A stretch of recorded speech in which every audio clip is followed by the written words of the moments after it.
Okay, so we are on strategy.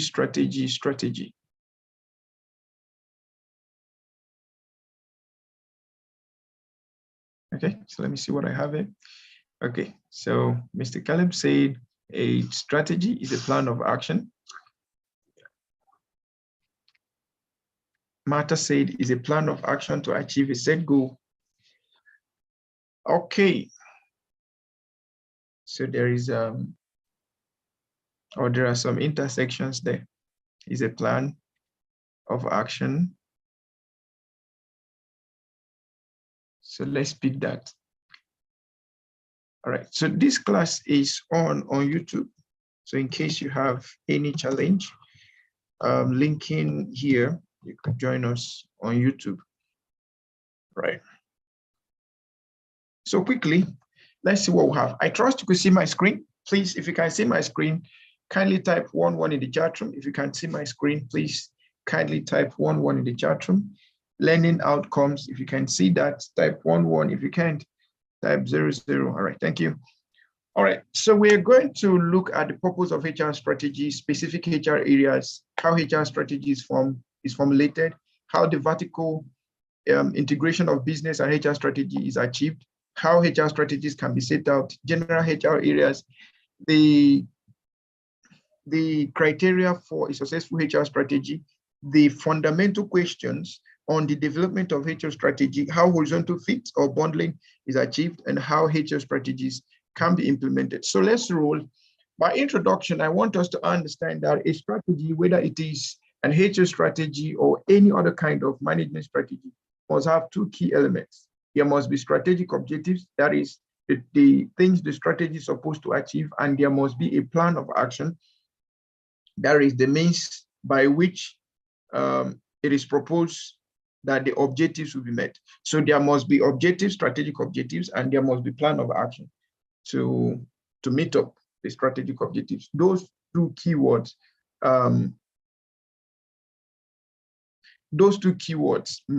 are very, very important when it comes to strategic management or strategy.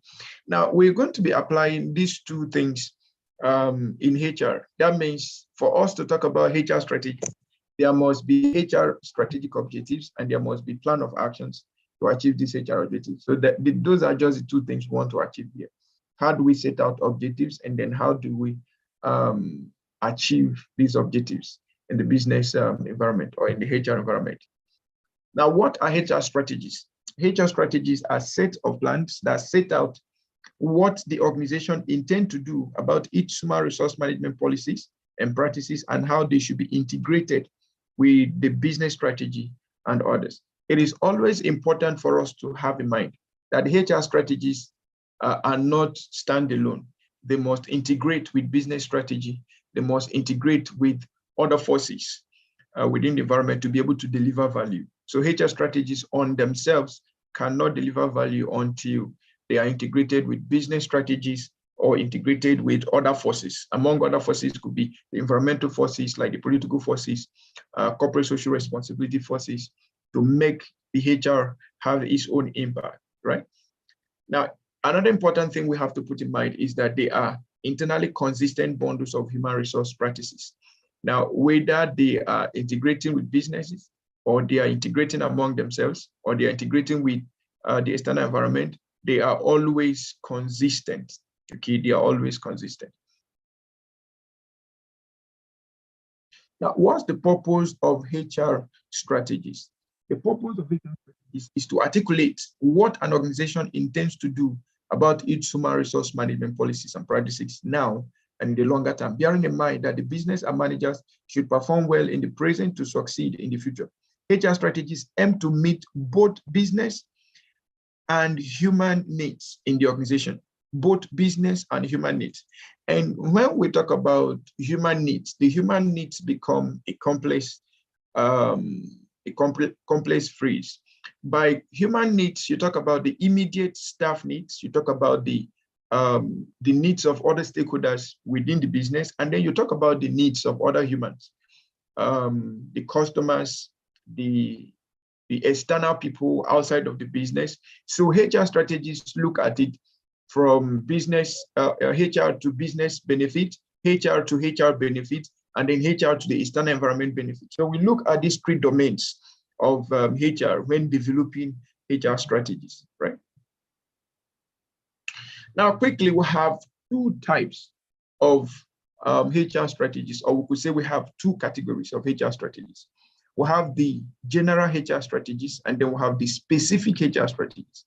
Now, one of the things I will be doing here is to give us a background information about some of these strategies before we go deep into talking about how these strategies will be formulated or how these strategies can be developed. Okay. Now, on general overview, you have that general strategies describe the overall system or bundle of complementary HR practices that the organization proposes to adopt or put into effect in order to improve organizational performance. I will put this again. General strategies or general HR strategies describe the overall system or bundle of complementary HR practices that the organization proposes to adopt or put into effect in order to improve its own performance. All right. The three main approaches are summarized as the high performance management strategies, the high commitment management strategies, and the high involvement or engagement management practices. So the general HR strategies work as bundles. They are not single or individual practices, but rather they work as bundles. So for instance, if we want to talk about the performance management is not a single practice. It is a combination of different practices that make up performance. Among the different elements that make up performance, you could look at things like age, knowledge, expertise, competence. You look at things, experience. You look at things like personal motivations or general motivations towards the work being performed. So it is not a single factor that determines performance. Rather, it is a bundle of different HR elements that determine performance. All right. Now, also, if you look at commitment, there are also a high variety or a variety of different HR elements, different HR practices or policies that will lead to high commitment within an organization.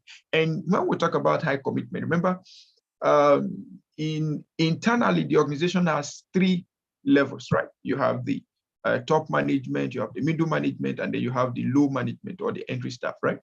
So you want commitment from top management, you want commitment from middle management, you want commitment from low management. Most often, when we deal with this concept of commitment, we want to talk about commitment from the basis of the low level management. But the truth is, for us to have absolute performance or for us to have the desired performance, commitment needs to be 360. It needs to be from all angles and from every office and to everyone. Commitment is from everyone to everyone, not just to a particular level. All right. Commitment to policies, commitment to standards, commitment to company rules and regulations, commitment to KPIs, commitment to the company vision and all of that. It shouldn't just be for a particular level. All right. It should be an all-round event. So if you look at the elements that make up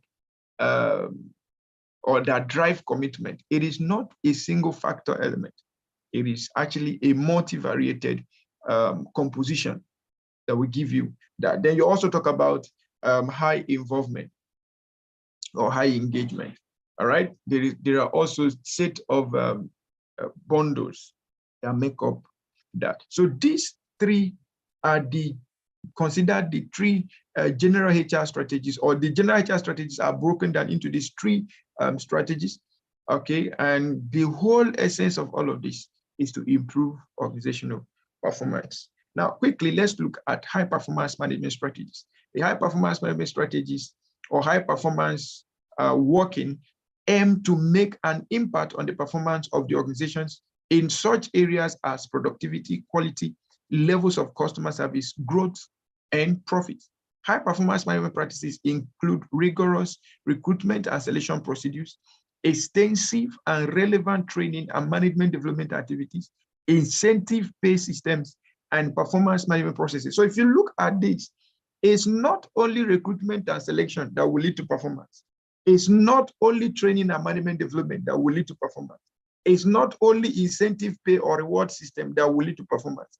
It's not only performance management practices. However, it is a combination of all of this. Now, by the time you take each of these components, you find out that there are still subdomains or there are still sub-elements in these bundles that will make that particular bundle effective and efficient in driving high performance. For instance, if you take recruitment and selection as a bundle and you begin to look at it, then you'll find that there are also certain elemental criteria that will determine what makes for effective and efficient selection process. In one of my first classes, I think my second class this period, we talked about the competency mapping, right? We talked about the competency mapping. Now, the competency mapping tells you also different competency bundles that define different competency indicators or different competency dimensions or different competency expectations that will be required to deliver a certain competency. And that competency is needed in the recruitment process. We need to identify that competency before we go to the recruitment and selection process, so that when we are onboarding, we know that we are bringing the right people to the organization. Okay. And if you look at the recruitment and selection processes also as a bundle that drives high performance, you also look at things like demographics of the person you're recruiting, the age, the psychological balance, the emotional intelligence level, the leadership capacity, and several other things you need to look at. Different bundles coming to interlink or coming to interplay to make sure that you have an effective recruitment and selection process, which will result in high performance within the organization. Among other things, also you have different bundles interplaying in these other bundles mentioned here. You have the training and development activities, incentive-based systems, and the management development process. Now, we have the high commitment management strategies. One of the defining characteristics of human resource management is this emphasis on the importance of enhancing mutual commitment.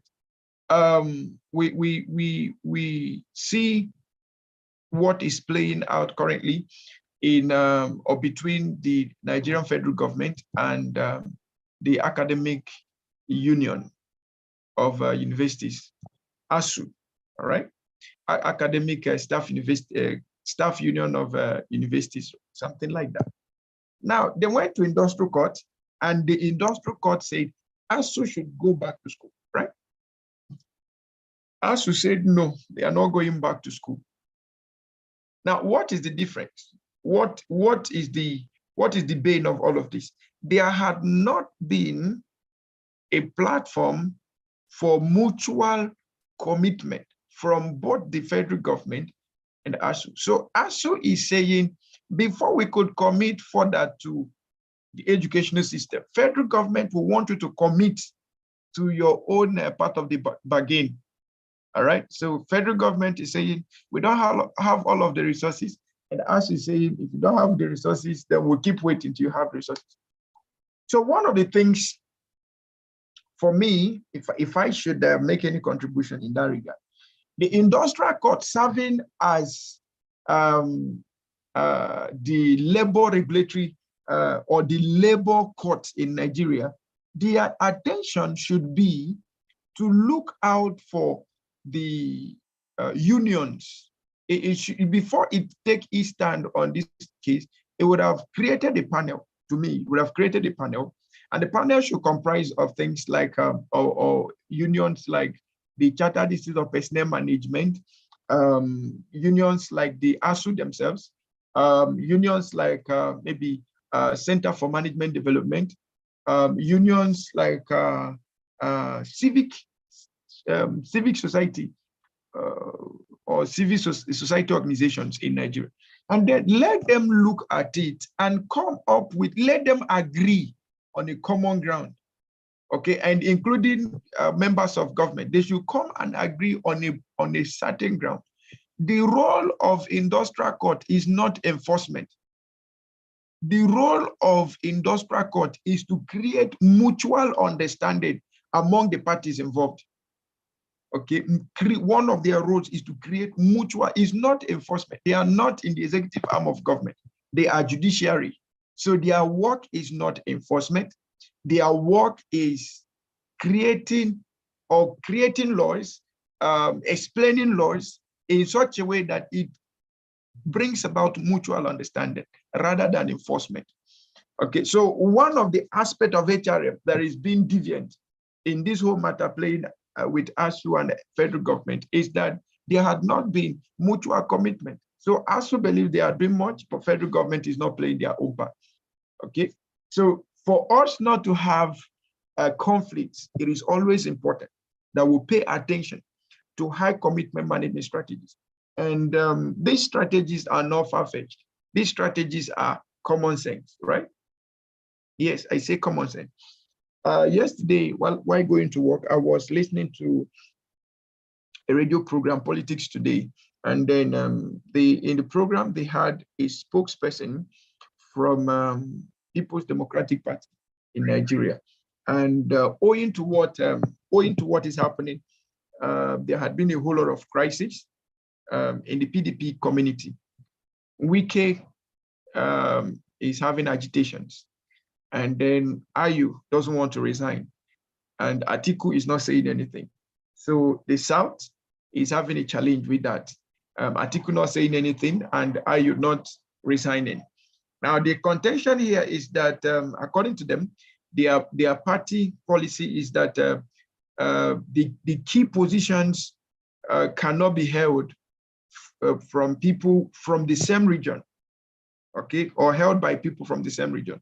So Wike and his group are saying, since the PDP presidential candidate is from the North, Ayu should resign and give the position to the South. Ayu is not willing to resign, or perhaps let me be careful with my words anyway, but Ayu has not resigned, right? And Atiku is not saying anything. So there had been this contention. Now, in the program I was listening to yesterday, the spokesperson came to air and he said that Wike is not important to PDP. Wike and his group, they are not important to PDP. And it was an open air conversation. So callers are meant to call in and then share their own brief to the whole experience. Now, one of the things that the spokesperson also said is that with or without Wike, they can win the election.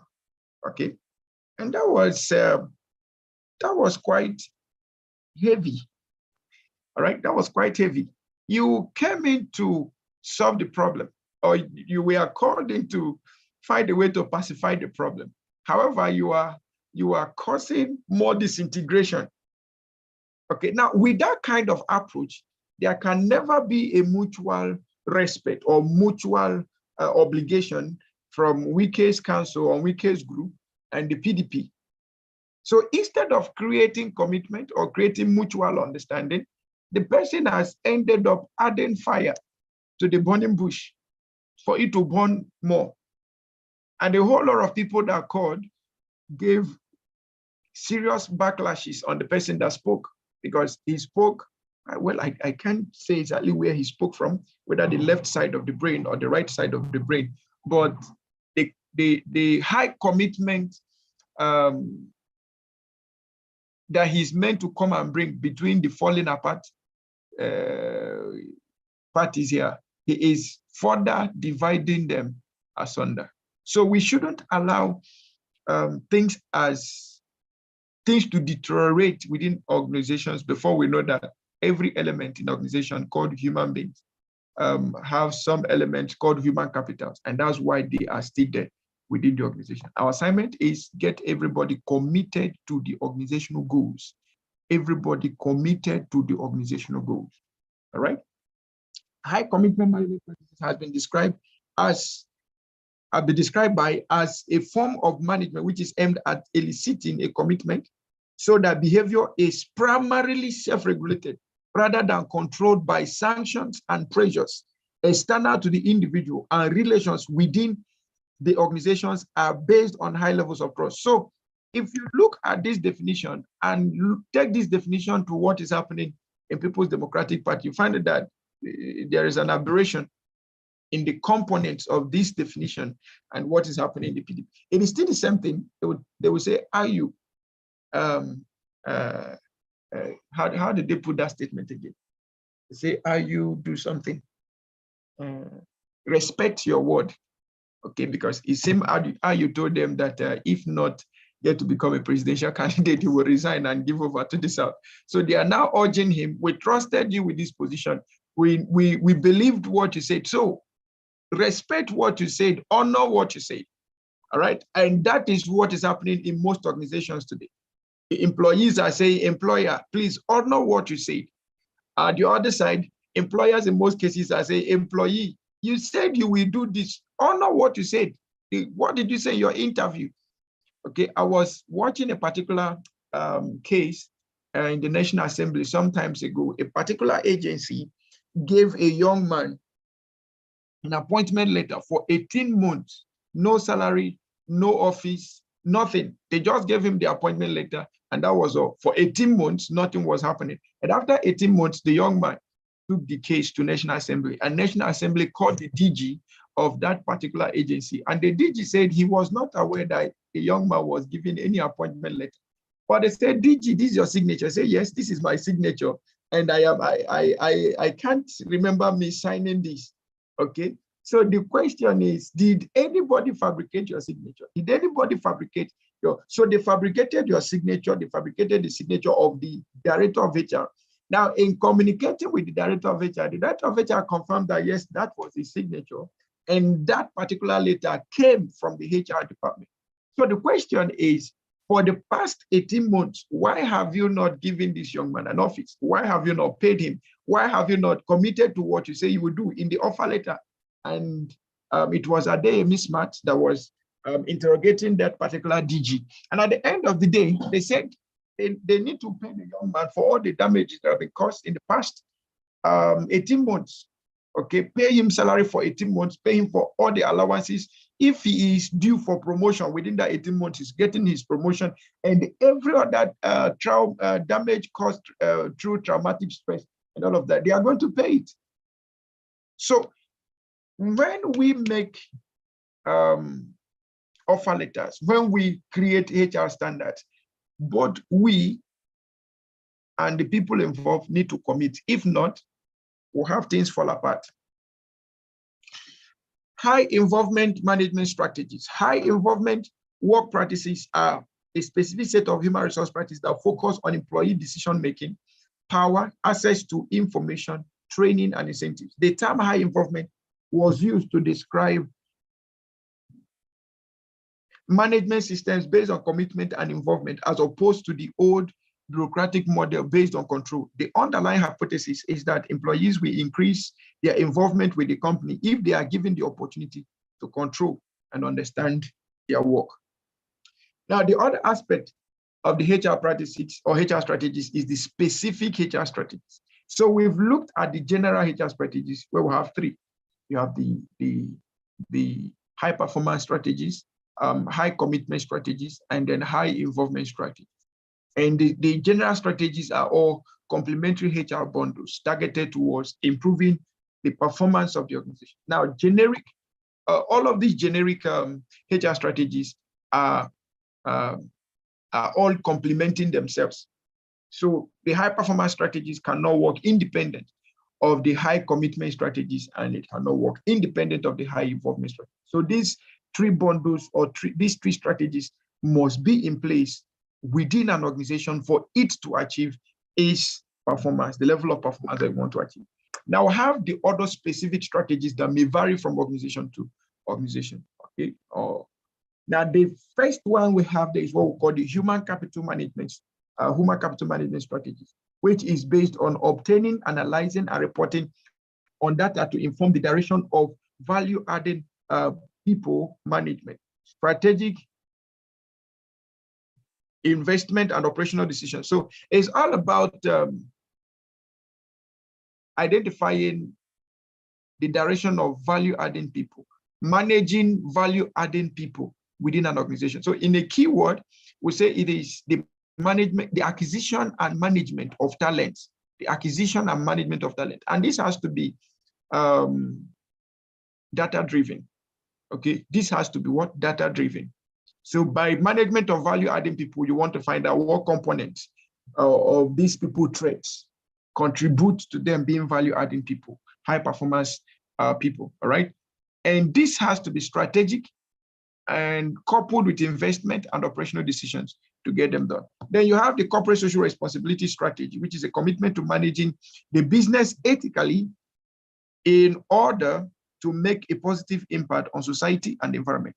You have the organization development strategy, which focuses on the planning and implementation of programs designed to enhance the effectiveness with which an organizational functions and with which an organization functions and responds to change. Then you have engagement strategies, the development and implementation of policies designed to increase the level of employees' engagement with their work and the organization. You also have the knowledge management strategy, which focuses on creating, acquiring, capturing, sharing, and using knowledge to enhance learning and performance. Then you have the resourcing strategy, which is bent on attracting and retaining high quality people.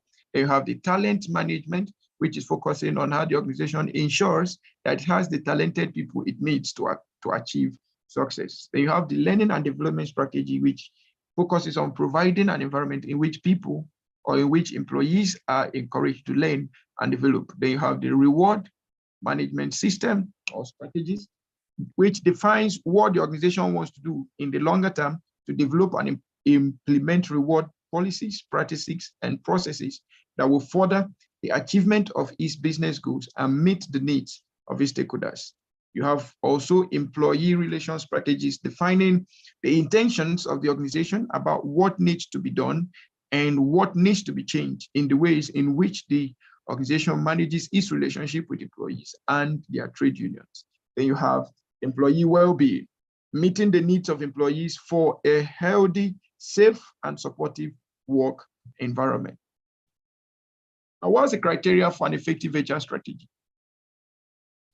An effective HR strategy is one that works in the sense that it achieves what it set out to achieve.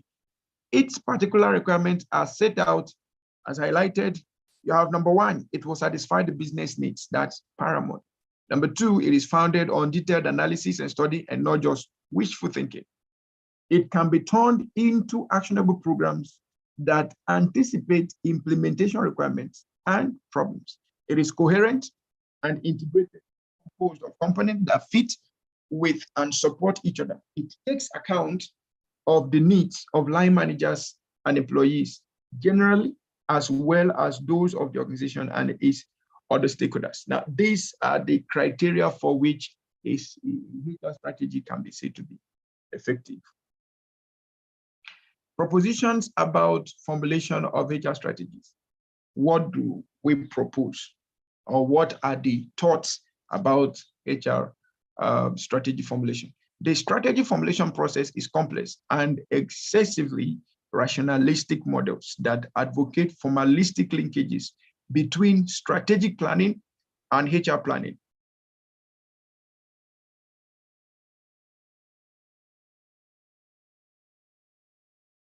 Sorry, let me take that again. The strategy formulation process is complex and excessively rationalistic models that advocate formalistic linkages between strategic planning and HR planning are not particularly helpful to our understanding of it. Business strategy may be an important influence on HR strategy, but it is only one of the several forces or factors. Implicit, if not explicit, in the mix of factors that influence the shape of HR strategies is a set of historical compromises and trade-offs from stakeholders. Now, what this is trying to say is that irrespective of the fact that HR strategy need to balance with business strategies, but it shouldn't be a complex it shouldn't be something complex that now makes it difficult for us to understand how it works. I hope you got that. So it should be something simple to understand, okay, for you to easily integrate strategic planning and HR planning. It should be a simple thing rather than a complex and excessively rationalistic approach. All right. And also, for us to have HR to work in place, HR strategies to work in place, there must be compromises and there must be trade-offs from all stakeholders involved. Approaches to formulating HR strategies. You have the strategic options and choices, and then you have the inside out and outside in approaches. Now let's take a look at the first one, strategic options and choices. The process of formulating HR strategies involving generating strategic HRM options and then making appropriate choices. The choice of practices that an employer pursues is heavily contingent on several factors at the organizational level, including their own business and production strategies, support of HR policies, and corporate labor laws. The process of developing HR strategies involves the adoption of a contingent approach in generating strategic options and then making appropriate strategic choices. Now, the word contingent is as it appears to the organization that want to make the HR choices. Contingent as it applies to. Okay, so if IPM want to make HR choices, it will be as applies to IPM, not as applies to any other person. However, there are factors that determine how it may apply to IPM. Among the factors will be our level as an organization, and then the kind of business we do. Is it a service-based business? Is it a manufacturing business? Is it production-based business? Okay, and then also what is the inclination of management support to HR policies, and then what is our own affiliation towards labor union. This will affect some of the HR options from which we'll make choices for. There are things we may want to do, but we will not do it based on certain definitions of industrial labor laws. Okay, industrial labor laws. All right.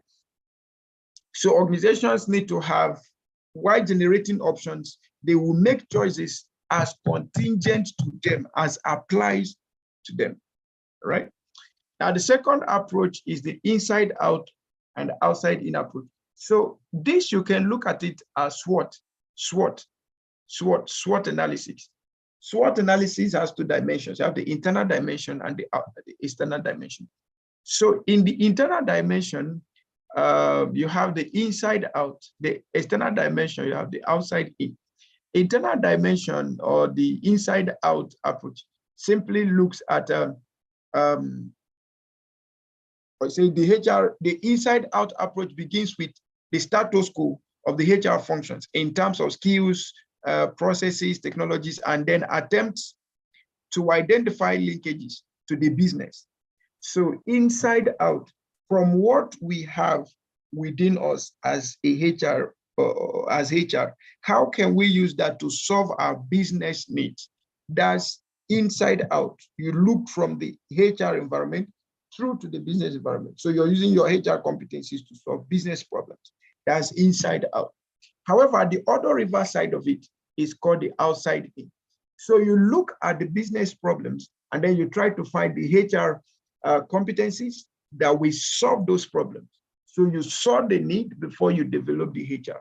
The inside out is that you have the HR and you are identifying certain levels of skills, technologies, competencies that you want to use to solve the problems within your business. So the inside out is from HR to business. The outside in is from business to HR. The HR strategy then derives directly from these challenges to create real solutions and add real value. Issues in developing HR strategies. There are 5 fundamental questions that need to be asked while developing HR strategies. Number 1 is, what are the firm's strategic objectives? What's the organization's strategic objectives? Number 2, how are these translated into unit objectives, department by department?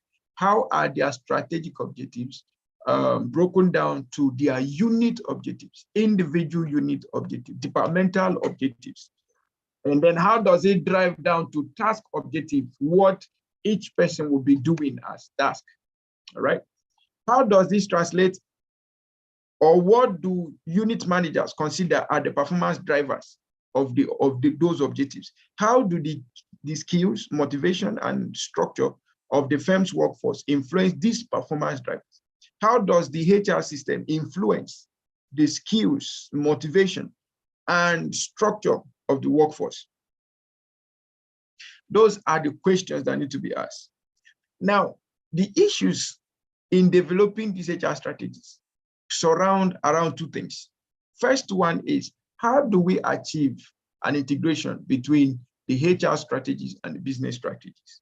And then how do we create coherency and congruence among the HR practices, which we call bundles, to deliver organizational performance? Those are the two real challenges or the two real issues when developing strategies. First is, how do we deal with the issue of making sure that the strategies, the HR strategies, meet up with the business strategies, or cohere with the business strategies, or in congruence with the business strategies. The second is, how do we ensure that the HR policies themselves on their own personal interplay and interrelationships that exist, how will we exist, or how will we define their benefits existing together, okay, or existing in form of bundles, all right? So those are the two issues. Now, quickly, let's look at this. How do we achieve integrating business and HR strategies? The integration of business strategies with HR strategies is called the vertical fitness, okay, the vertical fit. Now, the factors that can make the achievement of good vertical fit difficult, that means if we can handle these factors, then they can make this integration a reality. The factors that can make it difficult, one, if the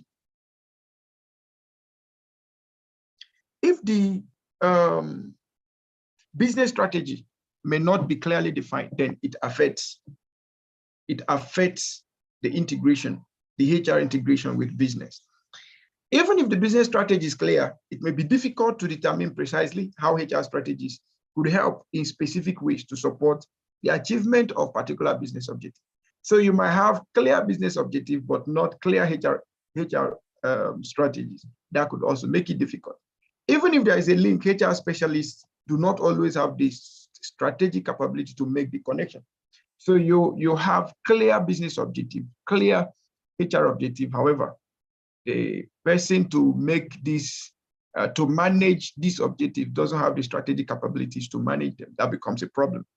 Now, barriers exist between top management and HR. So where there is a barrier between top management and HR, it also brings on its own a challenge. Remember, we talked about commitment, high commitment, and both top management and middle management must work hand in hand to make sure that there is synergy. Now, what are the examples of this strategic fit? Comparing or having business strategies that cohere with HR strategies. So let's take, for instance, you have HR strategy and then you have a business strategy, okay? And how do we get this?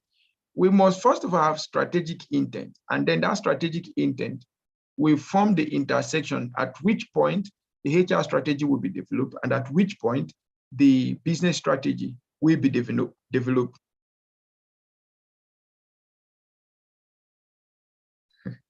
Okay. Now, let's take, for instance, resourcing as a HR strategy. What do we want to achieve with resourcing? What's the objective of resourcing?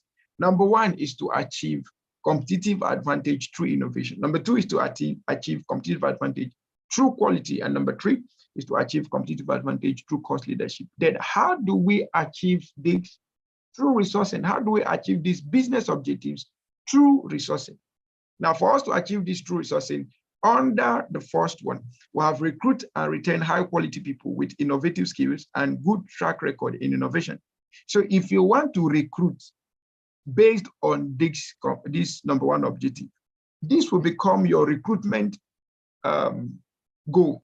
Your recruitment goal will be to recruit and retain high quality people with innovative skills and a good track record on innovation. So that's all you're looking out for, to be able to achieve the strategic objective. Okay. Now, the second objective is to achieve competitive advantage through quality. Now, for you to achieve this, sourcing say, okay, what I will do is that I will use sophisticated selection procedures to recruit people who are likely to deliver quality and high levels of customer service. So if we have these people within the organization, then we would have achieved competitive advantage through quality. And then the third objective said is to achieve competitive advantage through cost leadership. And resourcing said, okay, my role here will be to develop core or periphery employment structures, recruit people who are likely to add value, if unavoidable, plan and manage downsizing humanly. Okay, this is a typical example of a vertical fit. So you see there is a relationship between the business strategy or the business objective and the HR assignment. Okay, you could see the interlink that is playing with them. Okay. All right. So I didn't know when you left, Mr. Adeyemi, so I might not have known exactly what you miss. Okay. But I think it has been a long time I mentioned your name. Okay. So you have other examples there. Example on learning and development, still on the same objective, learning and development reward. So under learning and development, to achieve competitive advantage through innovation, learning and development is okay. I will develop strategic capability and provide encouragement and facilities for enhancing innovative skills and enhancing the intellectual capital of the organization. Under quality says it will encourage the development of a learning organization, develop and implement knowledge management processes, support total quality and customer care initiatives with focused training. And then the other one is provide training designed to improve productivity, inaugurate just-in-time training, which is closely linked to immediate business needs and can generate measurable improvement in cost leadership. Now, if you are currently a HR in your organization, you could actually pick one of these objectives and then work on them per time until you have continuity in place or you have succession in place. Okay, how do I mean? If you are a HR and then you are your own role is towards recruitment, okay, which is towards resource. So here you know exactly what your HR role should be. Having known what your organizational objective is like, you should know what your assignment as a HR is. And then here also, having known what the objectives are, as a learning and development expert, you should know what you are delivering per time. And also the same thing applies. Reward. Okay, so under reward, we have for innovation to achieve competitive advantage through innovation. As under the reward department, we should provide financial incentives and rewards and recognition for successful innovation. Then under quality, we need links to reward quality performance and the achievement of high standards of customer service. And then under cost leadership, we want to review all reward practices to ensure that they provide value for money and do not lead to unnecessary expenditure. Now, we said there are two issues in formulating HR strategies. The first issue is the vertical fit, integrating business strategies with HR strategies. The next challenge is achieving horizontal fit, which is integrating HR practices among themselves in order to deliver value within the organization. Now, horizontal fit or integration is achieved when the various HR strategies cohere and are mutually supported. This can be attained by the process of bundling, which is carried out by first identifying appropriate HR practices, second, assessing how the items in the bundle can be linked together so they become mutually reinforcing, and finally, drawing up programs for the development of these practices and paying particular attention to the links between them. The factors that may inhibit the achievement of horizontal fit are difficulties in deciding which bundles are likely to be the best, actually linking practices together. It is always easier to deal with one practice at a time. So when you want to link all of them together, it could become an issue. They're managing the interdependencies between different parts of a bundle convincing top management and line managers that bundling will benefit the organization and them. And then this can be overcome by dedicated HR professionals, but it is hard work. Now, this is a typical example of a bundle. So you have different bundles, and then you have, what will I say now?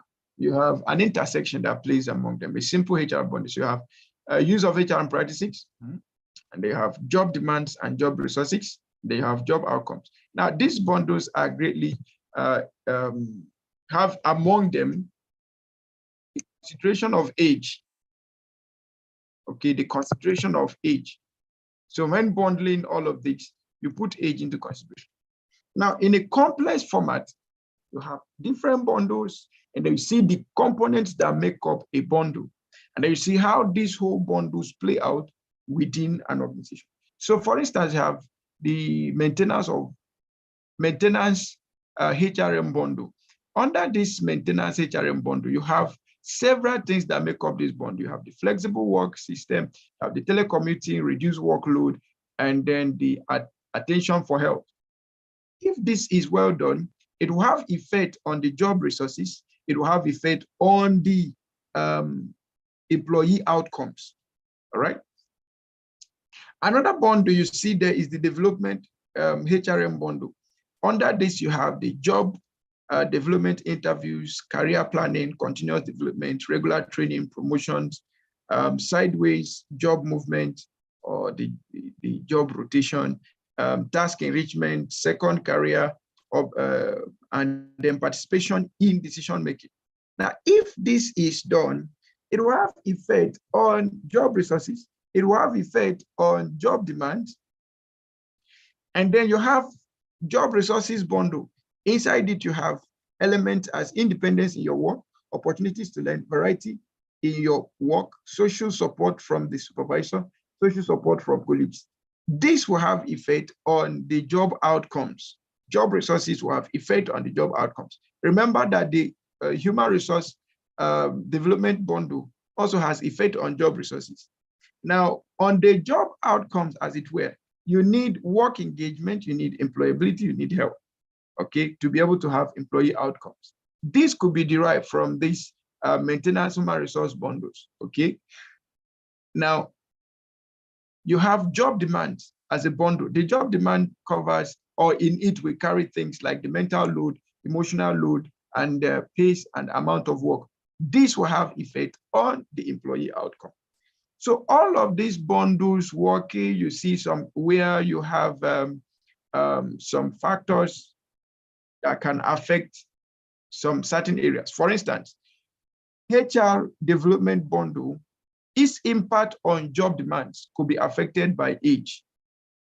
The job demands to employee outcomes could also be affected by age, okay, and several other things that comes to play. So this is example of how HR bundles work to deliver jobs within organizations. Setting out the HR strategy, setting out the HR strategy, setting out the HR strategy.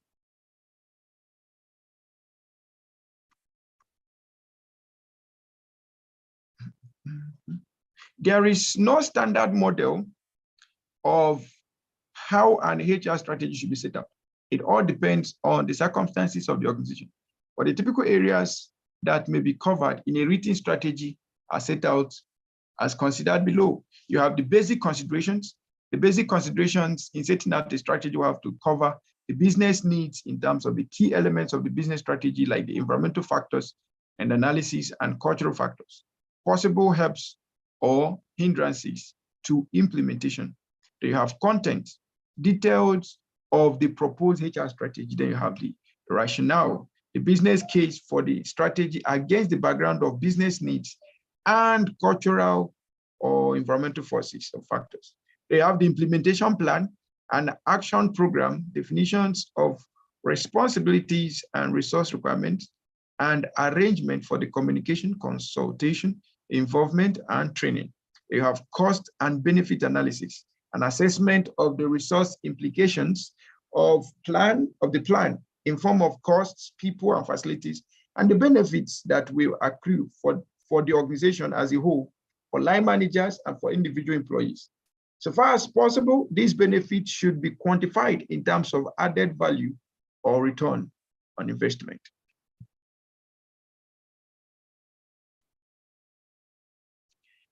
Implementing HR strategies. It is necessary to plan with implementation in mind. The problem with strategic HRM is that too often there is a gap between what the strategy states will be achieved and what happens to it.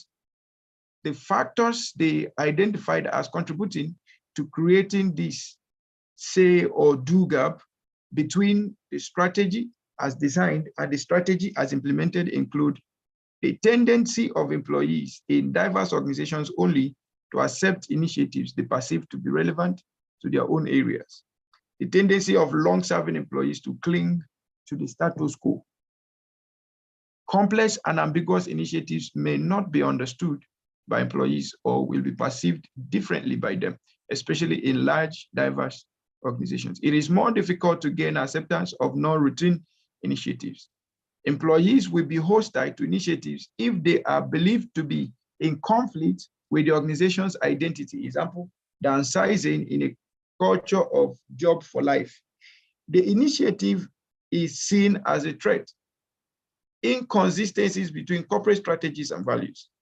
The extent to which senior management is trusted, the perceived fairness of the initiative, the extent to which existing processes could help to embed the initiatives, and a bureaucratic culture which leads to inertia. All of this could hinder the implementation of HR. Adding to the barriers that could hinder the effective implementation of HR practices, we also have failure to understand the strategic needs of the business, inadequate assessment of the environmental and cultural factors that affect the content of the strategies, and then the development of ill-conceived and irrelevant initiatives. So we can summarize all of those challenges in these 3 lines. Basis for HR implementation. What are the bases for HR implementation? An implementation program that overcomes these barriers needs to be based on, number 1, a rigorous preliminary analysis of the strategic needs of the business and how the strategy will help to meet them. A communication program that spells out what the strategy is, what it is expected to achieve, and how it is to be introduced. The involvement of those who will be concerned with the strategy, example, the line managers, in identifying implementation problems and how they should be dealt with. The preparation of action plans that dedicate who does what and when. Project planning, project managing and implementation in a way that ensures that the action plans are achieved. In summary, HR strategies are key to creating value for stakeholders. However, attention must be given in formulating HR strategies that will impact the business positively. Thank you for your time and attention. And if there is a question for me, I will take that now. So please, if there are questions, please feel free to ask me now. Thank you.